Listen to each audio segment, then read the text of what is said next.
Meus queridos irmãos e irmãs, mais uma vez eu vos saúdo com a graça e a paz do Senhor Jesus e convido a igreja para juntos abrirmos a nossa Bíblia na primeira carta de Paulo aos Coríntios.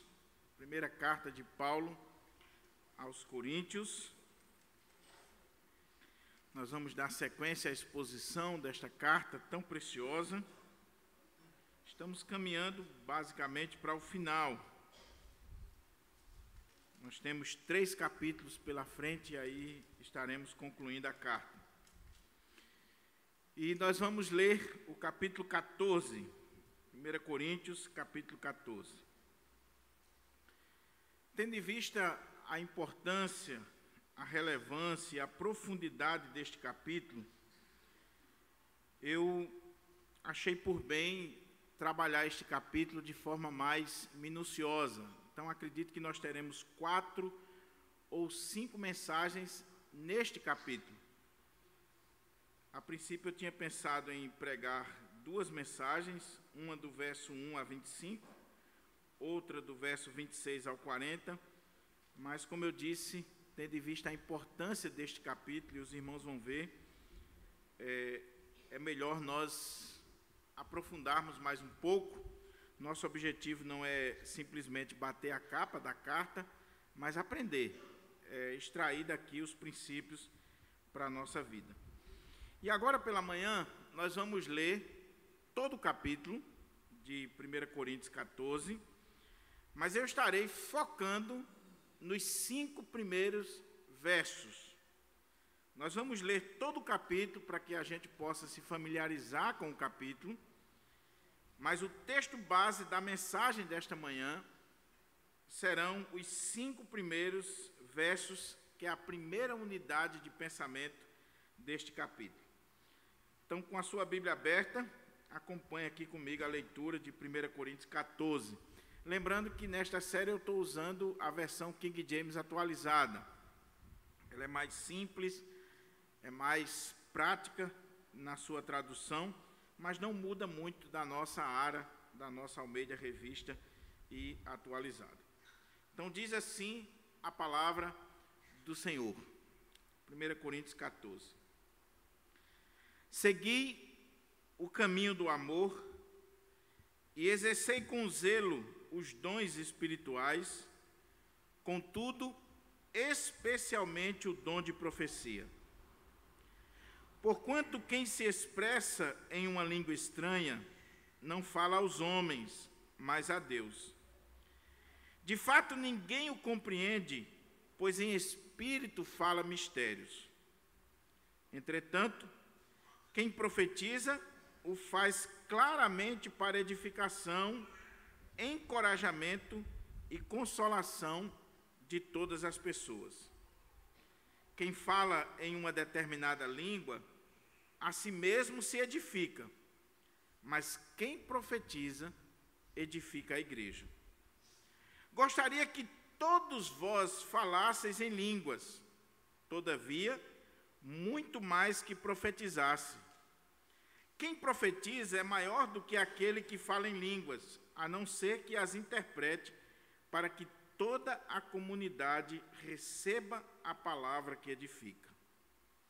Portanto, irmãos, se eu for até vós falando em línguas, que benefício vos trarei se não vos falar por intermédio de revelação, ou de conhecimento, ou de profecia, ou ainda de ensino?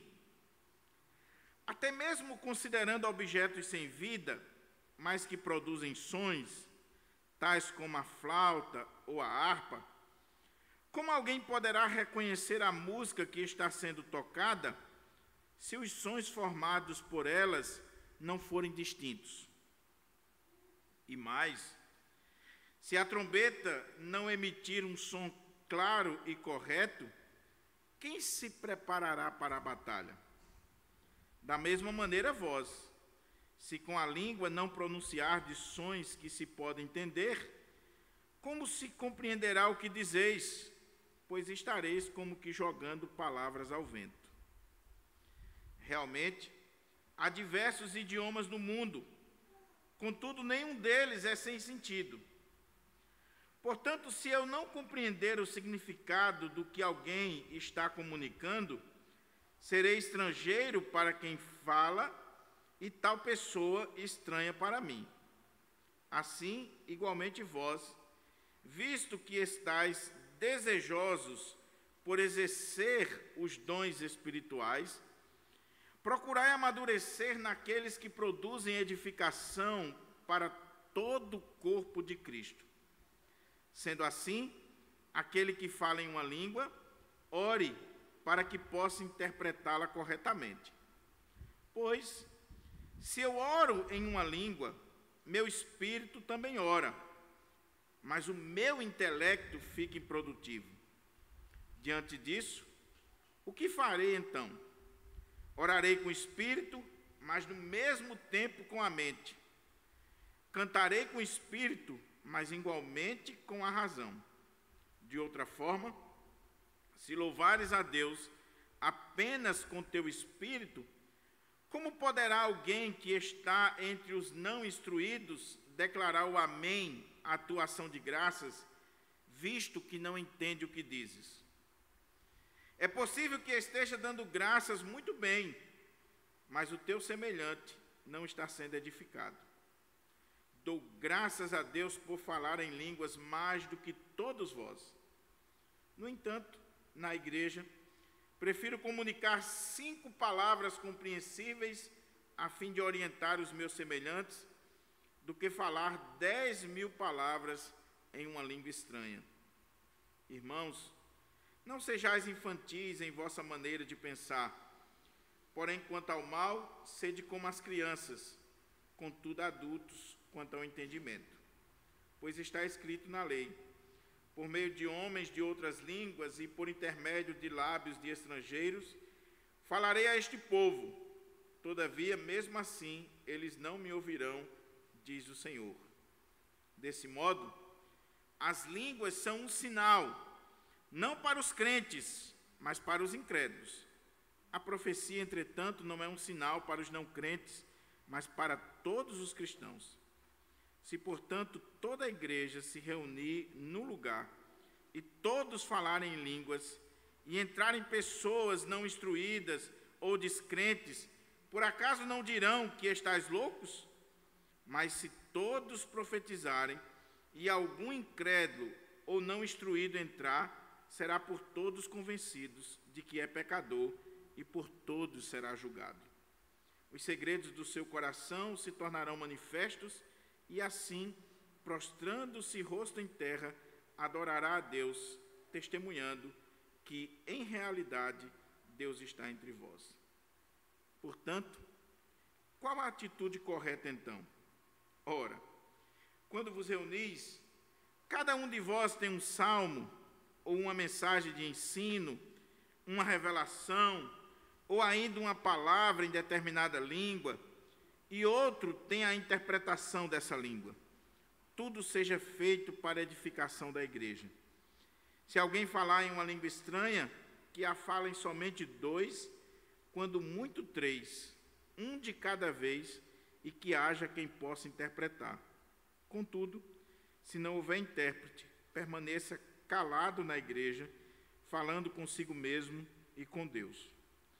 Tratando-se de profetas, falem 2 ou 3, e os outros julguem com zelo tudo o que foi dito. No caso de ser concedida uma revelação a alguém que está sentado, cale-se o primeiro.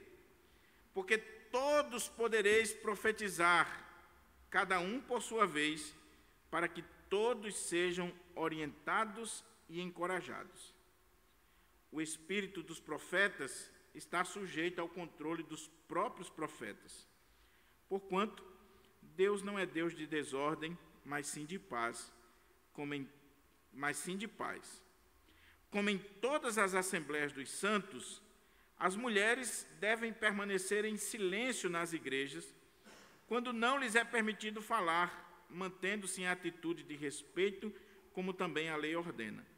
Se desejarem saber mais sobre alguma coisa, algum ensino, questionem a seus maridos em casa, porque para a mulher é vergonhoso conversar durante as reuniões da igreja.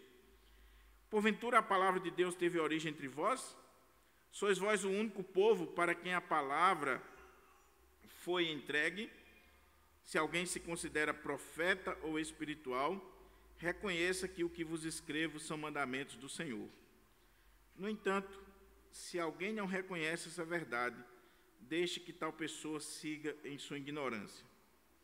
Concluindo, caros irmãos, aperfeiçoai com zelo o dom de profetizar e não proibais o falar em línguas. Porém, que tudo seja realizado com decência e ordem. Vamos orar ao nosso Deus, vamos pedir ao Senhor que nos oriente, nos agracie com a sua palavra e que aquilo que o apóstolo Paulo escreveu aqui, inspirado pelo Espírito Santo, possa de fato ser regra de fé e prática para a nossa vida, para a vida da igreja do Pirangi, em nome de Jesus. Oremos. Ó Senhor, nós queremos te agradecer, meu Pai, pela tua palavra, pelo Espírito Santo que inspirou esta palavra no coração do apóstolo Paulo. E agora nós queremos te pedir, Senhor, que este mesmo Espírito que inspirou esta palavra possa falar de uma forma toda especial ao nosso coração. Possa nos abrir a porta à palavra, nos dar entendimento, discernimento, trazer luz ao nosso ser, intrepidez para aquele que fala e quebrantamento em todos nós diante da tua palavra. Ó Deus, que esta palavra de fato venha a ser a regra da nossa igreja, da nossa comunidade, e que o culto da nossa igreja seja um culto realmente pautado na tua palavra, nos teus ensinos, naquilo que o Senhor determinou para o culto. É em nome de Jesus que eu te oro, pedindo que as palavras dos meus lábios e o meditar do meu coração sejam agradáveis na tua presença, ó Senhor, rocha minha e redentor meu. Amém. Amém. Meus irmãos e irmãs, conforme eu disse, eu li o capítulo todo para que você pudesse se familiarizar, mas gostaria de chamar a sua atenção apenas para os 5 primeiros versos que eu passarei a ler.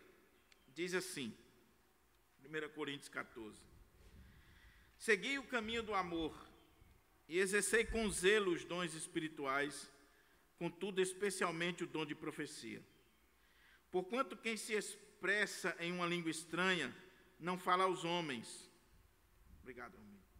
Não fala aos homens, mas a Deus.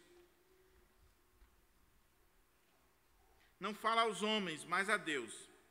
De fato, ninguém o compreende, pois em espírito fala mistérios. Entretanto, quem profetiza o faz claramente para edificação, encorajamento e consolação de todas as pessoas. Quem fala em uma determinada língua, a si mesmo se edifica, mas quem profetiza, edifica a igreja. Gostaria que todos vós falasseis em línguas, todavia muito mais que profetizasse.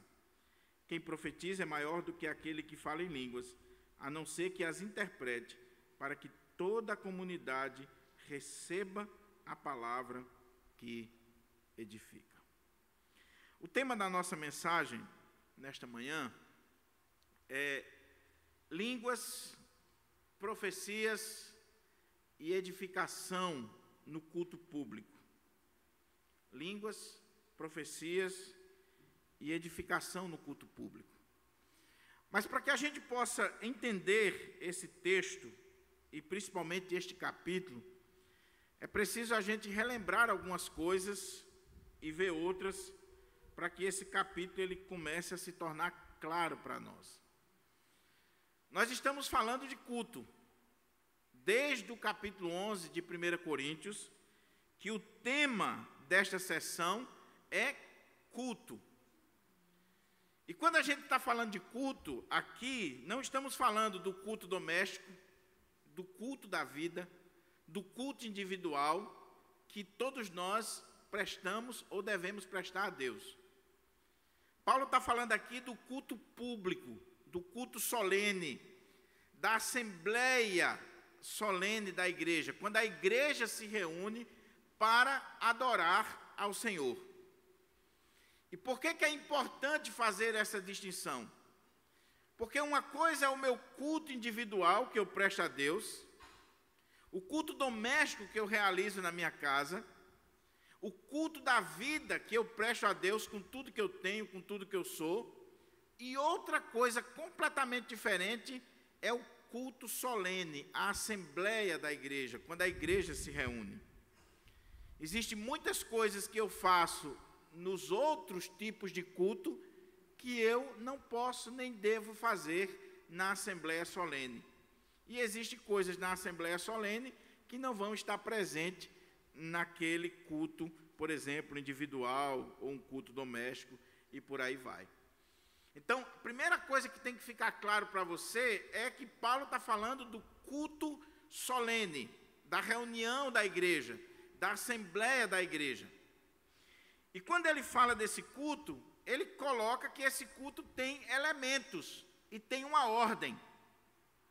Existe oração, nós vemos aqui no texto, existe louvor, existe ensino, pregação, existe a manifestação dos dons, onde Deus distribui dons na igreja e cada um vai adorar, vai cultuar o Senhor e vai trabalhar na casa do Senhor de acordo com os dons que receberam, com as dádivas ou os carismas que o Espírito Santo distribuiu na vida de cada um.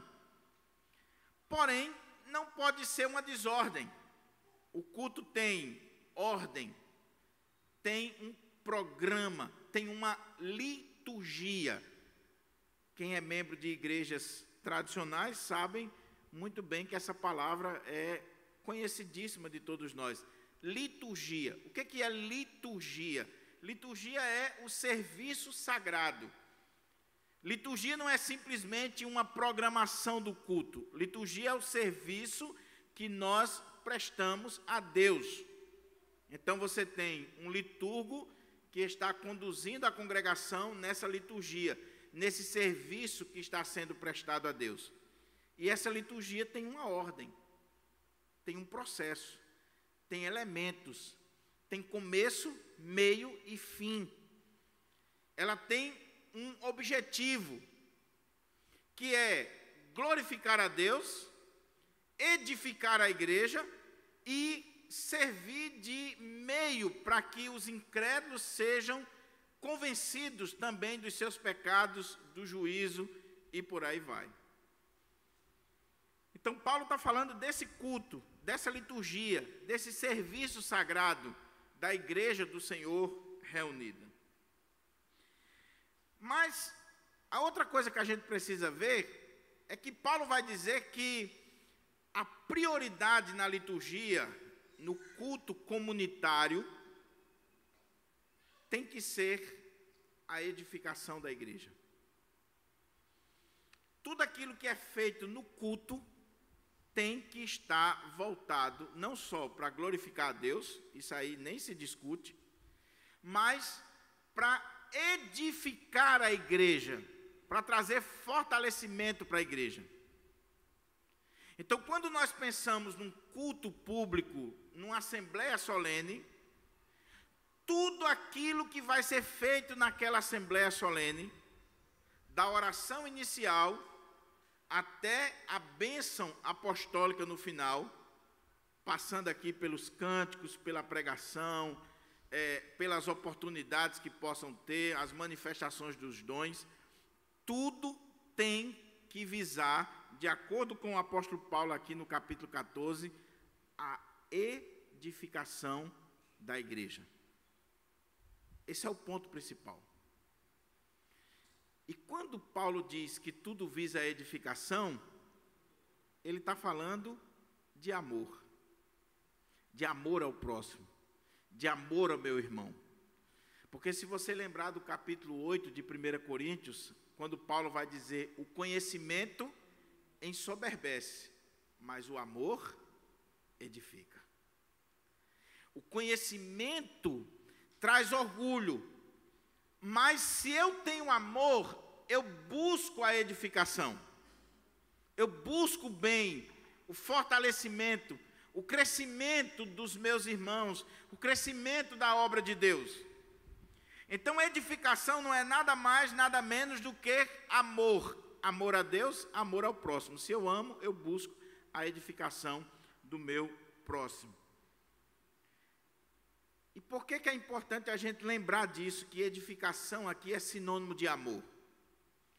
Porque se você olha, qual foi o capítulo anterior que nós vimos? Capítulo 13, que trata do amor. Se você olha o versículo 1 do capítulo 14, Paulo está dizendo: segui o amor, o caminho do amor. Tenha o amor como um estilo de vida. E colocando o amor, ele está falando de edificação. Ele está falando de cuidado mútuo. Ele está falando de fortalecimento mútuo. Ele está falando de uma preocupação com o meu semelhante. Capítulo do amor, o capítulo 13, você lembra que nós falamos que ele está aqui como que ensanduichado. Paulo vem falando de culto. Capítulo 11, ele falou que na igreja de Corinto, no ambiente de culto, estava tendo um problema sério. As mulheres estavam se emancipando do uso do véu. Não queriam mais usar o véu, que naquela cultura era símbolo de que elas estavam debaixo de autoridade. E Paulo vai tratar sobre isso. As irmãs estavam dizendo: não, no culto, qual o problema? Nós somos iguais, não existe diferença diante de Deus entre homem e mulher, entre escravo e livre. Então, para que nós estarmos com um véu na hora do culto, no ambiente de culto? Tira o véu, nós somos livres. Aí Paulo diz: não, coloque o véu, porque se o incrédulo, se as pessoas de fora vê as mulheres da igreja sem o véu, vão achar que vocês são mulheres fáceis, mulheres do mundo, que não têm autoridade, que não têm marido, vão ser confundidas com as prostitutas. Então, por uma questão, não só do princípio de autoridade, mas também do contexto cultural daquela época, Paulo disse: usem o véu. É claro que hoje não faz sentido as mulheres usarem o véu, porque as prostitutas ou as mulheres fáceis desse mundo, o que identifica elas não é a cabeça raspada ou o cabelo curto. Não é. Mas Paulo vai regulamentar isso. Depois Paulo regulamenta a questão da ceia, dizendo: olha, vocês estão se reunindo para cultuar, mas na hora da ceia está havendo discriminação. Aí no capítulo 12 ele fala sobre a distribuição dos dons na igreja. E ele diz que o Espírito Santo manifesta os dons, distribuindo para cada um como lhe apraz, de forma soberana, de forma livre, e que todo crente recebe pelo menos um dom para ser usado para edificação na casa do Senhor.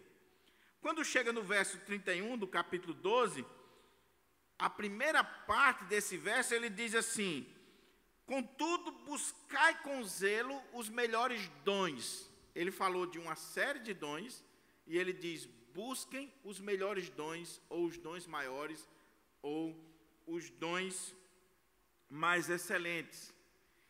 Aí ele abre um parênteses, fala sobre o amor como esse fruto do Espírito que deve ser a base da ação no culto. Lembra que eu falei? Não tem nada a ver com casamento, com noivado, não tem nada a ver, é culto. No culto, o amor, que no capítulo 8 ele disse que edifica, no culto, o que deve banhar toda a liturgia, toda a base do culto, tem que ser o amor. Então ele abriu um parênteses, ele disse: busca os melhores dons, busque os dons maiores, mais excelentes. Aí ele diz: e agora eu passo a mostrar a vocês um caminho ainda mais excelente. Existem dons maiores, existem dons espetaculares, existem dons excelentes, mas eu quero mostrar para vocês um caminho ainda muito mais excelente, que é o amor.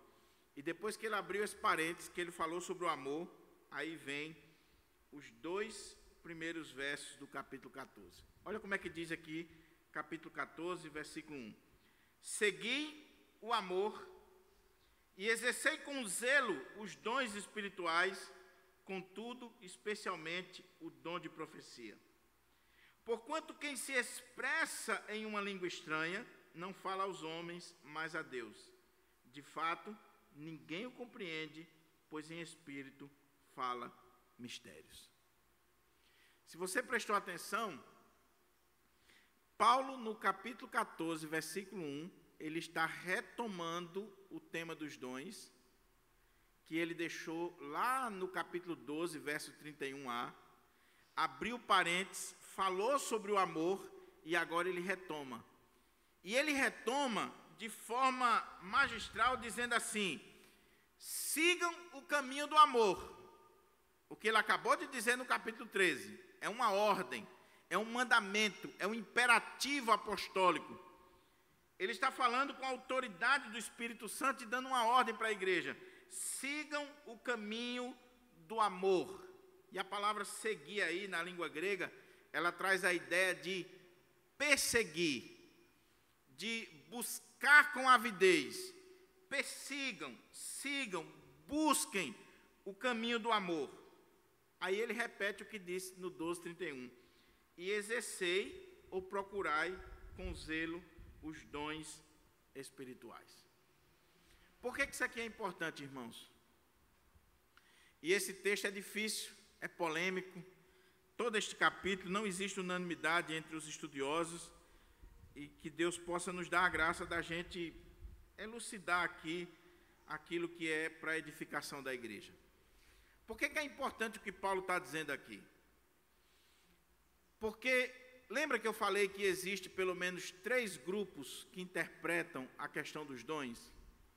Você tem os ignorantes, que não conhecem os dons, que não sabem nada dos dons. Você tem aqueles que são os cessacionistas, que dizem que os dons foi para o primeiro século e que cessaram lá no primeiro século, tinham uma função no primeiro século. E você tem os continuistas moderados, aqueles que dizem que alguns dons ainda estão em vigência, e aqueles continuistas que são mais de linha pentecostal, que colocam todos os dons e que dão um apego maior, principalmente ao dom de línguas e dom de profecia, que é o que Paulo vai trabalhar aqui. Mas existem teólogos reformados, até presbiterianos, que vai dizer: meus irmãos, a igreja não precisa mais dos dons. A igreja precisa do amor. Olha o que Paulo disse aqui: o amor é o caminho mais excelente. E o amor é maior do que todos os dons, é mais importante do que os dons. Então, o que a igreja precisa nos nossos dias é do amor e não dos dons.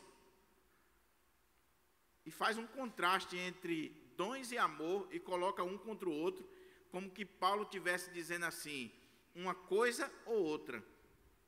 E não é isso que Paulo está fazendo aqui. Paulo está dizendo que o amor é o caminho mais excelente, mais sublime, sim. Mas esse mesmo Paulo que diz que o caminho do amor é o caminho mais excelente, mais sublime, é esse, entre aspas, dom maior, é o mesmo Paulo que abre o capítulo 14 para não deixar dúvida, dizendo assim: igreja de Corinto, sigam o amor, persigam o amor. Busquem esse amor que eu acabei de dizer para vocês. Esse amor que eu descrevi no capítulo 13. Sigam, persigam, busquem. Ele está dando uma ordem para a igreja. Não esqueçam o que eu falei no capítulo 13. Agora, procure com zelo os dons espirituais. Ou seja, não despreze os dons. E aí você vê claramente a importância dos dons espirituais na vida da igreja. Os carismas, essas dádivas do Espírito Santo na vida da igreja. E como eu disse, alguns vão querer dizer que eles ficaram no primeiro século, mas nós seguimos uma linha de que esses dons são importantes, que esses dons são para a edificação da igreja e que ainda hoje o Senhor distribui os dons como Ele quer, como lhe apraz. Não existe um texto na Bíblia que diga que os dons cessaram. Não existe.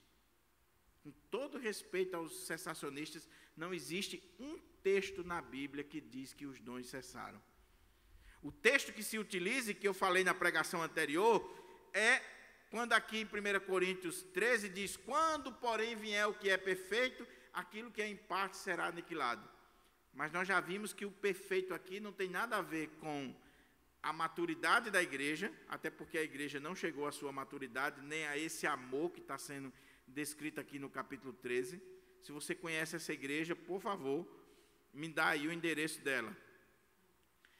Não tem a ver com o cânon, como alguns cessacionistas querem dizer. Não, depois que a Bíblia foi completa, os 66 livros, nós não precisamos mais dos dons, porque agora nós temos a Bíblia, então não precisa mais dos dons.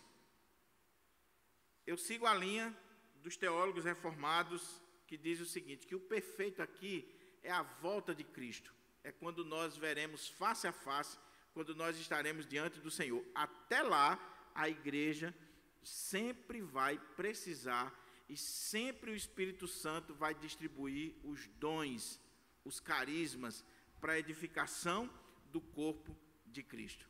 Agora, o que são esses dons, como esses dons são usados, e o significado deles nos nossos dias, aí é que a coisa é diferente.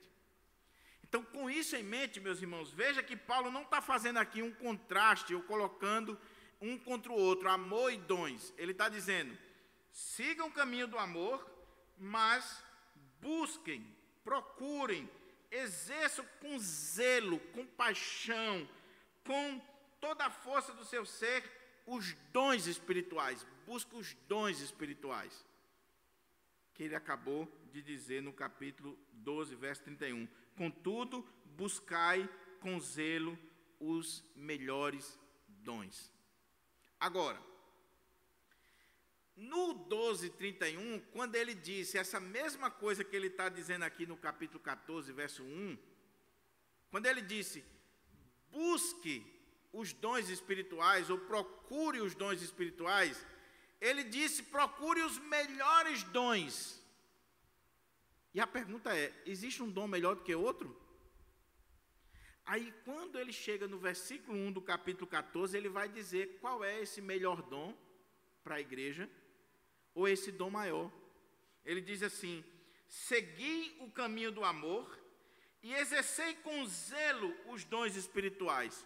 Contudo, especialmente o dom de profecia. Ou seja, quando ele disse no 12:31 que você deveria buscar os melhores dons, ou o melhor dom, ele vai dizer, quando eu falei isso aqui no 12, e eu abri o parênteses para falar do amor, o amor como a base, como ingrediente para a vida da igreja, quando eu falei do melhor dom, eu vou dizer agora a vocês, na minha perspectiva, e ele era inspirado pelo Espírito Santo, qual é o dom que você deve buscar na igreja. Aí ele diz, procura os dons espirituais, mas especialmente o dom de profecia. Com maior avidez, procurem o dom de profecia. Porquanto, quem se expressa em uma língua estranha, não fala aos homens, mas a Deus. E de fato ninguém o compreende, pois em espírito fala mistérios. Entretanto, quem profetiza o faz claramente para edificação, encorajamento e consolação de todas as pessoas. Meus irmãos, que coisa extraordinária Paulo está fazendo aqui. Volta a fita um pouquinho. Eu disse que Paulo está falando de culto, culto público. Paulo está falando de liturgia. Paulo está falando desse serviço sagrado que a igreja presta a Deus quando ela está reunida no dia do Senhor em adoração a Deus. E eu disse que essa liturgia não é necessariamente aquele programazinho do boletim, mas essa liturgia, ela tem a ver com a edificação da igreja. O propósito dela é a glória de Deus, a edificação da igreja e que os incrédulos sejam exortados a respeito do juízo. E quando Paulo está pensando nessa liturgia, nesse culto, e nos dons que são manifestos no culto, para cumprir esse propósito da edificação, ele diz que essa liturgia, ela tem uma ordem, ela tem um entendimento, ela tem um princípio, que é o da edificação. Você pode resumir esse capítulo em 3 palavras, se você quer uma dica homilética para você pregar esse capítulo em um sermão. Primeira palavra, do verso 1 até o verso 19, Paulo está falando de edificação. Depois, até o verso 26, ele está falando de entendimento. E do 26 até o final, ele está falando de ordem. Então, ele diz que no culto, no ambiente de culto público, essas 3 coisas têm que acontecer. Edificação é o propósito. Então, tudo tem que girar em torno da edificação. 2, entendimento, clareza. Não pode ter nada no culto que não venha para o meu entendimento. Não pode ter coisa aqui no culto que seja, é mistério, irmão. Isso aí é um mistério. Não tem quem entenda, mas é para Deus. Não pode. Daí os reformadores, por exemplo, baseado nesse texto, foi que os reformadores aboliram com a missa em latim. E o culto passou a ser na língua do povo, no vernáculo. Por quê? O povo tem que entender o que está sendo dito, o que está sendo cantado, o que está sendo falado. E a missa na Idade Média, e até a década de 60 no nosso país, era em latim. O fiel chegava, o padre estava voltado para o altar, rezando lá umas orações, lendo textos, tudo em latim. Quem não entendia latim não sabia de nada. Está quebrando o princípio que Paulo disse aqui, tem que ter entendimento. Eu tenho que saber o que significa o início, o meio e o fim do culto, da liturgia que eu estou prestando a Deus. E tem que ter ordem, decência. O culto não pode ser uma bagunça. O culto tem que ter começo, meio e fim. O culto, todo mundo pode participar com os seus dons, com os talentos, com os carismas que Deus deu. Agora tem que ter ordem. E qual era o problema da igreja de Corinto, meus irmãos? É que a igreja de Corinto, primeiro, eles começaram a achar que de todos os dons que Paulo falou no capítulo 12, que está distribuído em toda a Bíblia, outros dons, como eu disse, aquela lista do 12 não é exaustiva, eles começaram a dizer os dons mais importantes são os dons de línguas, os dons espetaculares e o dom de profecia. Então, naquela igreja de Corinto, só tinha boca, só tinha dom de língua, dom de profecia, os dons espetaculares, e o culto da igreja era uma bagunça. Gente falando línguas, gente profetizando, gente sapateando no meio da igreja, como acontece hoje em muitas igrejas. Então, havia uma loucura naquele culto. Não tinha entendimento, era uma bagunça geral. Porque todo mundo queria falar na língua dos anjos, queria mostrar uma espiritualidade acima da média. E aí, Paulo vem e diz assim: segui o caminho do amor e exercei com zelo os dons espirituais. Eu não estou dizendo que vocês desprezam os dons, não. Contudo, meus irmãos, eu quero que vocês busquem especialmente o dom de profetizar. Nós vamos chegar aqui no profeta.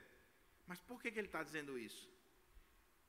Porque quem se expressa em uma língua, quem fala em língua, e aqui a versão King James colocou uma língua estranha, mas essa palavra não está no original, essa palavra é por causa do contexto, mas pode dar a ideia de uma língua misteriosa e a gente precisa ter cuidado. Paulo está dizendo literalmente, pois quem se expressa em uma língua não fala aos homens, mas a Deus, e em espírito fala mistério, e ninguém entende. Ninguém entende. Esse versículo aqui divide pentecostais e tradicionais. e divide entre os próprios reformados, os intérpretes reformados, a respeito do significado dele. Não é tão simples e não é tão fácil quanto parece. Deixa eu tentar explicar aqui para você. Porque o que Paulo está dizendo aqui? Paulo vai mostrar para a igreja que buscava línguas e profecia, e estava tendo uma confusão dentro da igreja entre aqueles que tinham o dom de profecia e aqueles que tinham de língua, porque os que tinham o dom de línguas e que estavam exercendo as línguas na igreja, até porque eles achavam que estavam falando na língua dos anjos, eles se colocaram superiores aos que profetizavam, aos que ensinavam e aos demais irmãos, de tal maneira que todo mundo ficou querendo buscar o dom de língua. Porque se você fala numa língua que ninguém entende, e se de repente isso mostra que você é uma pessoa mais espiritual, quem é que não quer aquele dom? É porque nós somos numa igreja tradicional, mas se você fosse numa igreja pentecostal, e quem já passou por uma igreja pentecostal, sabe que quando você não fala línguas numa igreja pentecostal, você é um crente de segunda categoria. Você está lá embaixo. Agora, quando a pessoa fala línguas, e quanto mais língua ela fala, mais sinônimo de espiritual, de um homem de Deus, de uma mulher de Deus, que o Espírito Santo está agindo. Um pastor, olha, às vezes eu vou pregar em algumas igrejas pentecostais, aí eu prego 1h e 10, como os irmãos sabem. Já fui pregar numa igreja pentecostal que o pastor disse assim, quando o relógio bateu 0 ali, aí o sermão acabou. Eu digo, ok.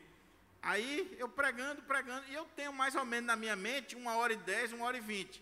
E eu olhava para o relógio e o relógio não parava. E eu pregando, eu preguei quase 2 horas no congresso. E quando eu terminei, que eu sentei do lado do pastor, eu disse, e aí, o que foi que houve com o relógio? Ele disse, não, eu mandei botar mais 35 minutos, estava bom. Digo, vai matar outro, rapaz.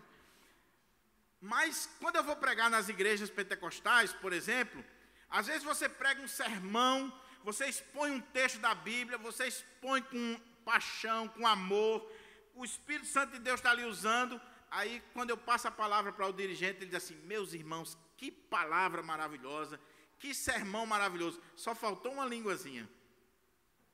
Mas o pastor é presbiteriano, porque língua é sinônimo de espiritualidade. Língua é sinônimo de que o Espírito Santo chegou ali. E se de repente no meio da pregação eu começasse a falar uma língua estranha, eu começasse a dizer alguma coisa diferente, aí, meu irmão, aí a festa era grande. Igual o pastor que chegou diante da igreja e disse assim, Bereshit bara Elohim. Aí os irmãos, o pastor estava citando o primeiro versículo de Gênesis em hebraico. O pessoal achou que ele estava falando língua estranha. Estava falando em hebraico. Então, Paulo vai falar sobre isso aqui, porque naquela igreja o dom de línguas era o dom buscado, o dom que todo mundo queria, porque expressava espiritualidade. Aí o que Paulo vai dizer? Meus irmãos, eu quero que vocês busquem o dom de profecia. Por quê? Porquanto quem se expressa em uma língua, ou em língua estranha, ele não fala aos homens, mas a Deus. Olha que coisa interessante. Mas a Deus. E de fato, ninguém o compreende, pois em espírito fala mistérios. E como eu disse, aqui divide os reformados. Porque muitos reformados, quando olham para esse texto, diz que Paulo está descartando o dom de línguas. E a gente precisa ter cuidado com isso. A gente precisa ter cuidado para não impor ao texto o nosso preconceito denominacional. Paulo não está sendo contra o dom de línguas. Ele vai terminar o capítulo dizendo, ele diz no capítulo, eu dou graças a Deus porque eu falo línguas mais do que todos vocês. Paulo tinha o dom de línguas. Paulo termina o capítulo dizendo assim, não proibais o falar em línguas. Paulo está falando que línguas aqui, você fala com Deus. Como é que Paulo vai ser contra algo que me coloca diante de Deus? Quem fala em línguas, fala com Deus. Como é que Paulo vai ser contra o dom de línguas, se o dom de línguas é algo que me faz falar com Deus de uma forma diferente, especial? Como é que Paulo vai ser contra o dom de línguas, que ele mesmo diz que falava línguas? Como é que Paulo é contra o dom de línguas, se ele termina o capítulo dizendo, não proíba o dom de línguas. E graças a Deus que Paulo colocou isso aqui, porque se ele não tivesse colocado isso aqui, muitas igrejas tradicionais estariam pior do que estão. Porque Paulo colocando isso aqui, tem muita igreja que proíbe? Tem muita igreja que proíbe? Agora, Paulo não está sendo contra o dom de línguas, mas ele vai regular. Ele vai dizer, se você tem esse dom, você tem que exercer esse dom da forma correta, e não como está acontecendo aí na igreja de Corinto. Daí ele diz, eu quero que vocês todos busquem o dom de profecia. Por quê? Porque quem se expressa em uma língua estranha, não fala aos homens, mas a Deus, e de fato ninguém o compreende, pois em espírito fala mistérios.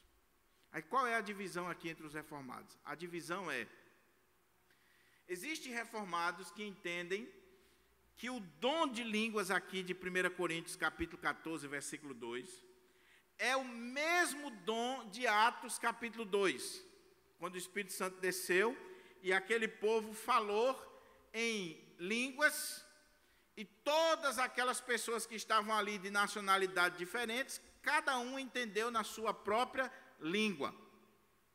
Então, o que Paulo estaria falando aqui seria que quando você recebe o dom de línguas, você fala numa língua, mas é uma língua humana, um idioma, um dialeto humano, e você se expressa diante de Deus e diante da igreja nesse idioma, só que as pessoas que estão presentes ali, elas não entendem. Por exemplo, vamos dizer que eu recebesse aqui de forma milagrosa o dom de línguas e eu começasse a falar aqui em japonês. Se não tiver alguém aqui que entenda a língua japonesa, não iria entender. Eu estaria falando aqui diante da igreja mistérios. Então muitos intérpretes dizem, olha, Paulo está falando aqui de idioma. Alguém que recebeu o dom e está falando numa língua, num idioma humano, mas que a assembleia não entende, então ali ele está falando mistérios. É a mesma coisa de Atos. Outros intérpretes, inclusive reformados, e eu sigo essa linha aqui, entende que essa língua aqui é diferente da língua de Atos 2. Não é língua de anjo, não é a língua de Atos 2, mas o que está acontecendo aqui, e eu peço a sua compreensão, meus irmãos, e a sua atenção, porque isso aqui é fundamental, é que existem momentos na vida da igreja e na vida de determinados irmãos, que você está diante de Deus de uma forma tal, e você foi cheio do Espírito Santo de uma forma tal, que é como que um copo que está transbordando, e a sua alma, ela não consegue mais se expressar em palavras, ela não tem palavras para definir aquilo, para elucidar aquilo, então ela se expressa diante de Deus de uma forma tal que ninguém entende. Pastor Hernandes, por exemplo, ele segue essa linha, e ele diz que aqui Paulo não está falando de uma língua que tem uma gramática, de uma língua dialeto. Paulo está falando aqui de algo milagroso que acontece no nosso ser quando nós estamos na presença de Deus, e não é algo tão simples, não é algo humano, é algo totalmente especial e sobrenatural. É quando a nossa alma, ela não conseguiu mais se expressar numa linguagem humana, numa linguagem conhecida. Então aqui não seria idioma. Mas o que Paulo está dizendo é que aquele que fala essa língua aqui, esse dom, ele não está falando aos homens, ele está falando com Deus, ele está falando a Deus. E por não estar falando aos homens, ele está falando no Espírito, ou através do Espírito Santo, ele está falando mistérios. Mistério aqui porque ninguém compreende, nem ele mesmo.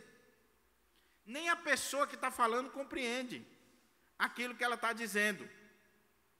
Pastor Romeu, ele diz que ele defende, eu ouvi isso há 20 anos atrás, quando eu fiz o curso básico de teologia no Instituto, ele dizia o seguinte, que isso aqui é porque a nossa alma regenerada, ela já alcançou espiritualmente a primeira ressurreição, e nós já estamos falando numa dimensão totalmente acima da que nós estamos hoje. Eu sei que para você pode parecer estranho. Isso aqui não tem nada a ver com pentecostalismo, isso aqui não tem nada a ver com charabacanta ou chupa-bala house, não tem nada a ver. Isso aqui tem a ver com quando você está na presença de Deus e o Espírito Santo tomou você de uma forma tal que você transbordou na presença de Deus e Deus lhe deu esse dom aqui e você pode falar ou no idioma humano ou você pode se expressar agora de uma forma que não tem língua que defina o que está acontecendo no seu ser, na sua alma. Não é língua de anjos, não é idioma humano, mas Deus sabe, Deus entende, ninguém entende, mas Deus entende. Agora, qual é o ponto de Paulo aqui? É que quando você recebe esse dom, primeiro, você não está falando com a igreja, você está falando com Deus. Então, toda vez que alguém se levanta falando de línguas e ele se dirige à igreja, já está fora do padrão da Bíblia. Segundo, Paulo vai dizer aqui que quem fala isso aqui, ele edifica a si mesmo e não a igreja.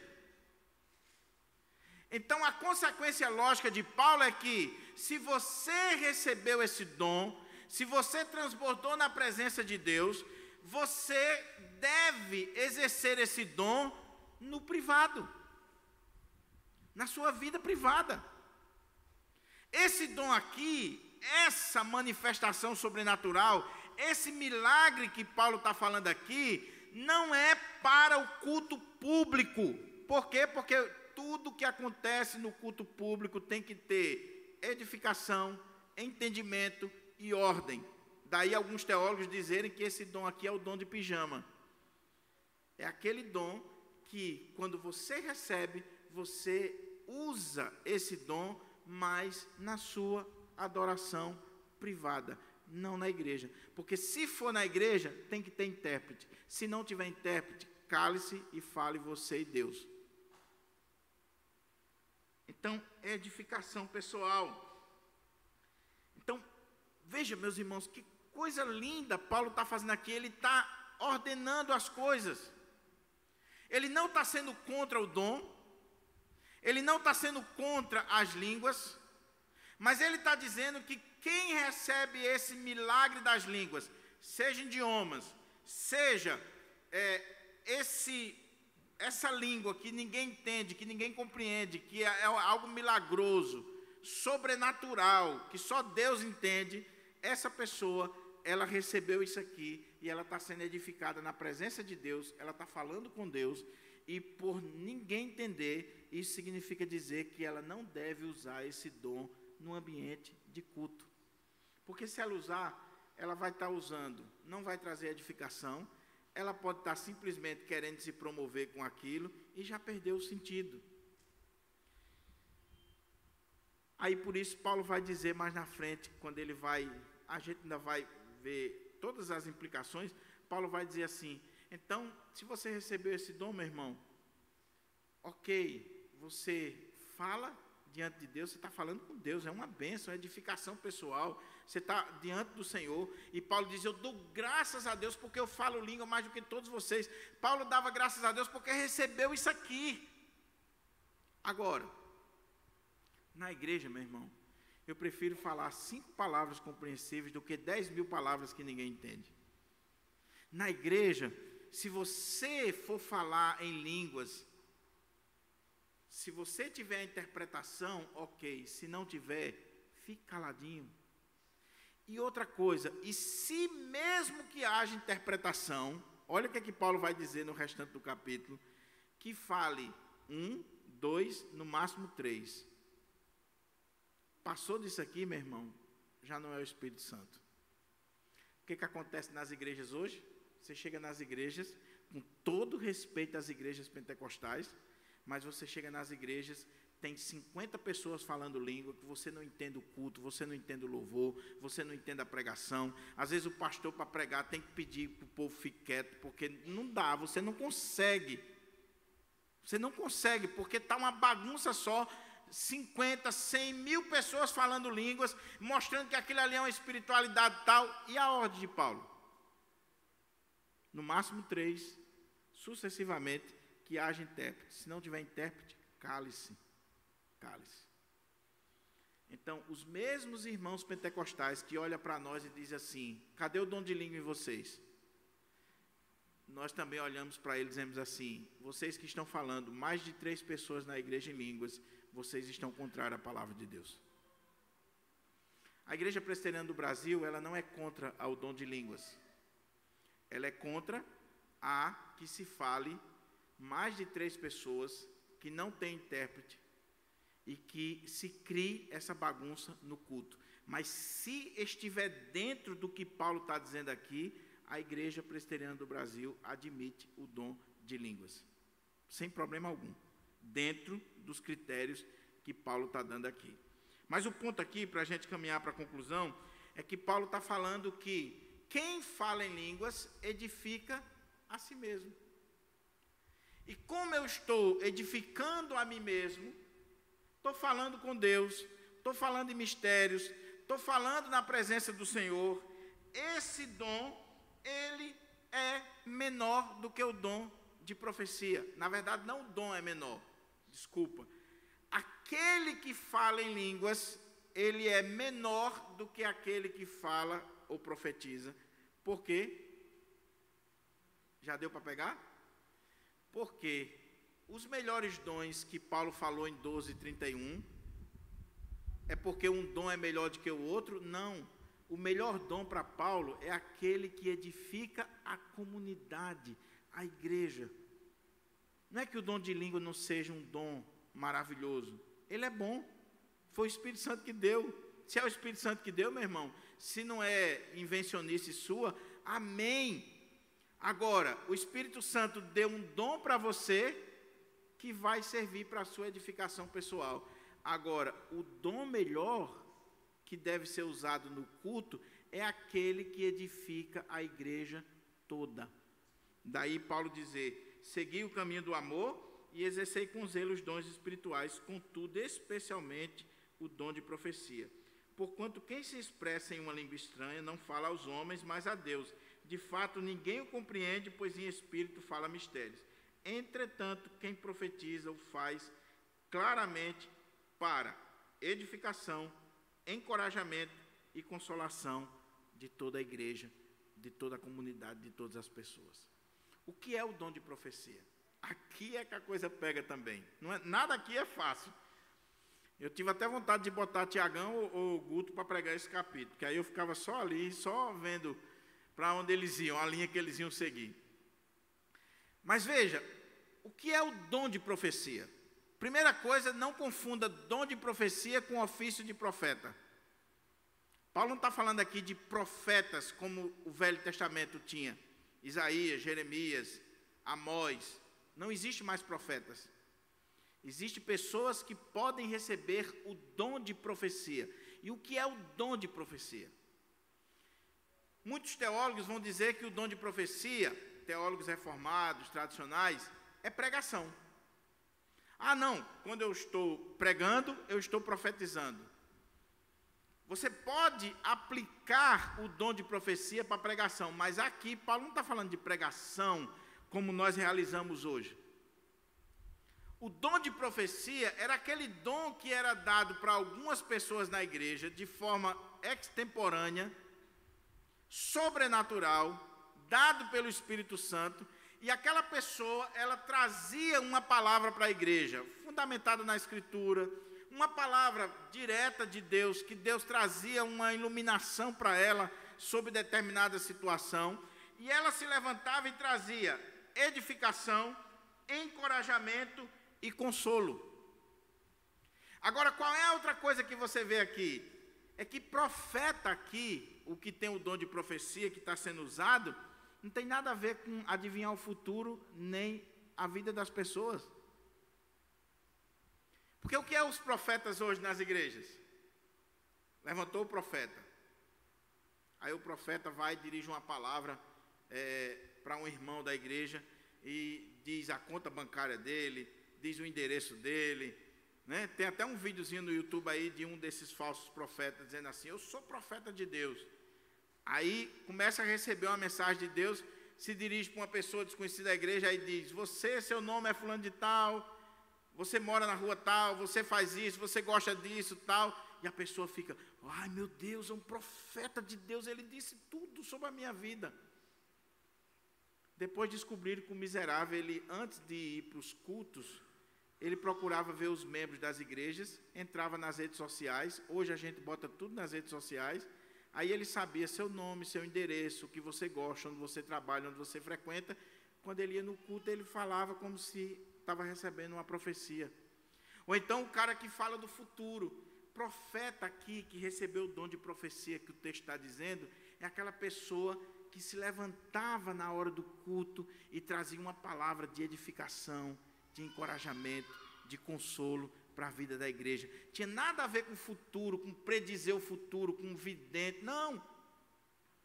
Adivinhar a vida das pessoas, né?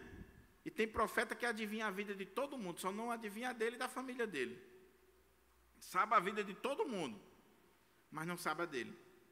Então, Paulo está dizendo aqui, olha, busca o dom de profecia. Essa palavra que é dada por Deus e que vai trazer para a igreja edificação, encorajamento, vai trazer consolo, vai trazer para a igreja fortalecimento. Esse é o dom de profecia. E que o Espírito Santo ainda dá. Sabe aquela pessoa que, se você dá a oportunidade para ela, quando ela abre a boca, ela traz para a igreja consolo, conforto, encorajamento, ela apazigua a situação. Numa assembleia da igreja, quando ela se levanta e ela é usada por Deus, Deus usa aquela pessoa que traz uma palavra que acalmou os ânimos. Conforto, edificação e consolo. Paulo disse: eu queria que todos vocês buscassem esse dom. O dom de profecia, de trazer uma palavra da parte de Deus que vai edificar a igreja, que vai consolar a igreja, que vai dar uma direção para a vida da igreja. Agora, o que mais se aproxima disso hoje? A pregação da palavra. Não resta dúvida. Por isso que os nossos seminários são chamados de casa de profetas. Por isso que os pastores são chamados de profetas de Deus. Não que eles sejam profetas que estão adivinhando, nada disso. Eles são profetas de Deus porque eles têm a missão de se levantar, de expor a palavra de Deus e de, expondo a palavra de Deus, trazer edificação, consolo e conforto para a vida da igreja. Paulo está dizendo: igreja de Corinto, não despreze os dons, busque os dons, mas principalmente esse dom de trazer uma palavra de edificação e de consolo e de conforto para a igreja. Porque vocês estão buscando o dom de línguas, vocês estão ávidos pelo dom de línguas. O dom de línguas tem sua importância? Tem, mas vai ter importância só para a edificação de vocês. Vocês estão falando mistério diante da igreja, vocês estão se promovendo, mas não está trazendo nem uma edificação na igreja. Estão falando um idioma ou uma língua que ninguém entende, ninguém compreende. Com Deus você está falando bem, mas e para a igreja? E para a igreja? Aí ele conclui dizendo assim, versículo 4: quem fala em uma determinada língua, a si mesmo se edifica, mas quem profetiza, edifica a igreja. O que eu acabei de dizer. Eu quero que vocês profetizem, busque o dom de profecia, porque quem fala em língua está edificando a si mesmo. Não tem nenhum problema de você se edificar a si mesmo, nenhum problema. Agora, no culto público tem. Eu não posso, num ambiente de culto público, estar preocupado só comigo. Eu não posso. Só com a minha edificação. O culto não pode girar em torno de uma pessoa. O culto visa o coletivo. Então Paulo diz: por isso que eu estou dizendo a vocês, não estou falando mal do dom de línguas, busque os dons, mas dentre eles, o melhor que vocês deveriam buscar é o de profetizar, pois quem profetiza edifica a igreja toda. quem fala em línguas só edifica a si mesmo, a menos que interprete. Mas mesmo que ele interprete, aquela palavra é para Deus e não para a igreja. Agora, quem profetiza está falando com a igreja. Aí ele termina, versículo 5. Eu gostaria que todos vós falassem língua. E alguns acham que Paulo está sendo irônico, mas Paulo não está sendo irônico aqui. Eu concordo com o Dr. Augusto Nicodemos e com tantos teólogos reformados que discordam, por exemplo, de John Stott, que dizia que Paulo aqui está sendo irônico, porque os irmãos gostavam de língua, e Paulo está sendo irônico com ele. Não, Paulo está dizendo, eu gostaria que todos vocês sim falassem línguas. Por que Paulo está dizendo isso? Porque aqueles que falam em línguas, eles vão se edificar na presença de Deus. Então, Paulo não pode estar sendo irônico, Paulo não pode estar desprezando. Por quê? Eu falo com Deus, eu estou me edificando na presença de Deus, eu estou me derramando na presença do meu Senhor. Agora, que isso seja feito no privado e não no coletivo, porque não cabe no culto público. Agora, eu gostaria que todos vocês falassem línguas. Muito mais que vocês profetizem. Eu queria que todos falassem línguas. Mas por que todos não falam em línguas? Lembra? Porque nem todos receberam o dom. O dom não é para todos. É para alguns.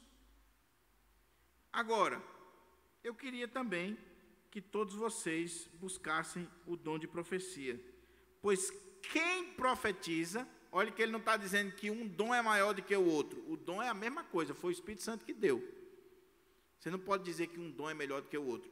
Agora, quem profetiza é maior do que aquele que fala em línguas. E por que é maior? A não ser que interprete para que toda a comunidade receba a palavra que edifica. Por que quem profetiza é maior do que quem fala em línguas? Por um simples motivo, meu irmão. Ele acabou de dizer. Quem profetiza diante da igreja de Deus, ele é maior do que aquele que fala em línguas, porque quem profetiza está edificando a igreja toda. Quem fala em línguas só está edificando a si mesmo. Não é que o dom de profecia seja melhor ou maior do que o dom de línguas, mas que no culto público, no culto, na liturgia, tem que se dar prioridade à palavra, porque a palavra vai edificar a igreja, vai encorajar, vai consolar. Então, esse é maior do que o que fala em línguas. O que acontece nas igrejas hoje, meus irmãos? Você chega nas igrejas, é 2 horas de culto, 3 horas de culto. Pegue louvor, pegue sapateio, pegue língua estranha, e quando chega na hora da pregação, pastor, o senhor pode falar 5 minutinhos, porque o tempo já está avançado, porque não sei o quê. É ou não é assim? Ainda tem a cara de pau de dizer assim, a palavra é prioridade na nossa igreja. Como é prioridade, você deu 5, 15 minutos para a pregação, para a profecia. Mas as manifestações, você deu todo o espaço do culto para aquelas manifestações. Como é que a palavra é prioridade na igreja? Então, precisa pensar e refletir. Para a gente orar, quais são as lições, as aplicações que a gente pode tirar daqui? Primeiro, lembre-se, Paulo não está sendo contra os dons. Se Paulo não é contra os dons, nem eu nem você deveríamos ser. Paulo não está sendo contra os dons, ele está dizendo, busca os dons. Mas busque os dons, tendo como base, tendo como fundamento o amor. Sigam o amor, persigam o amor, e uma vez que vocês têm como base o amor, aí vocês busquem com zelo, com fervor, os dons espirituais. Porque dom sem amor vai tornar você orgulhoso, presunçoso. Você não vai querer edificar a igreja. Amor sem dom vai tornar você infantil. Então, é preciso amor e é preciso os dons espirituais. E quando você tem amor e os dons, você vai buscar edificar a igreja. Você não é criança mais, porque você ama e você tem os dons. E você entende que o dom não é para si, o dom é para o bem da igreja, é para a obra do Senhor. Segunda coisa, Paulo está dizendo, Se você recebeu o dom de línguas e você está se edificando a si mesmo, não tem nenhum pecado nisso, meu irmão. Nenhum problema. Agora, não é para o ambiente de culto. Não é para a liturgia. Não é para a assembleia solene. Você está orando, você está na presença de Deus, de repente você sentiu que Deus lhe deu o dom de variedade de línguas, que Deus está lhe usando em línguas. Não tem problema nenhum. Fale você e Deus. Você está falando com Deus. Não é língua de anjo, porque lá ele está usando uma hipérbole. Pode ser um idioma humano, ou pode ser que a sua alma está se expressando de alguma forma que só Deus entende, e é você e Deus. Agora, não queira fazer disso objeto de promoção no ambiente de culto. A menos que haja intérprete. E mesmo que haja intérprete, quem fala em línguas não fala aos homens, fala a Deus. Daí, se você chegar numa igreja e alguém se levantar em línguas e dizer que vai trazer uma palavra de Deus para a igreja, já está fora da Bíblia. Quem fala em línguas não fala aos homens, fala a Deus. Não sou eu que estou dizendo, é a Bíblia que está dizendo. Ah, pastor, mas eu vi fulano se levantou, falou em línguas meia hora e depois traduziu para a igreja. Está errado, meu irmão. Está errado, biblicamente está errado. Ou você fica com a Bíblia, ou você fica com a experiência do outro. Agora, Paulo está dizendo, busca o dom de profecia, porque vai edificar a igreja. E qual é o princípio? Edificação da igreja. Daí, a lição principal para mim e você, para toda a igreja é, meus irmãos, nada pode ser feito no culto que não tenha como propósito básico, é claro, a glória de Deus e a edificação da igreja. Então, quando eu vou pregar, eu tenho que pensar, a igreja vai ser edificada? Quando eu vou cantar, eu tenho que pensar, a igreja vai ser edificada? Quando eu vou fazer qualquer coisa na igreja, no contexto da casa do Senhor, eu tenho que pensar, isso está promovendo edificação da igreja? Daí as implicações são as mais diversas.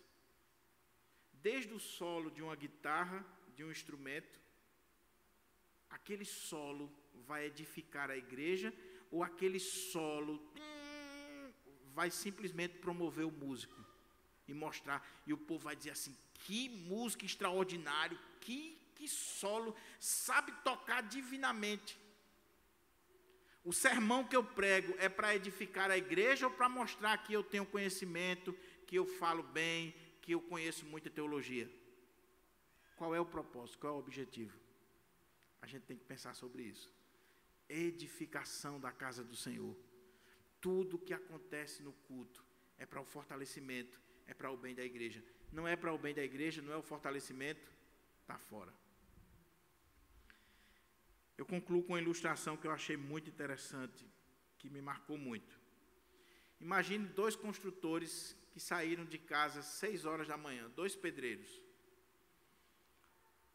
Um tomou um rumo, uma rua diferente, e ele chegou no seu ambiente de trabalho. E qual era o ambiente de trabalho dele? Ele estava construindo a sua própria casa.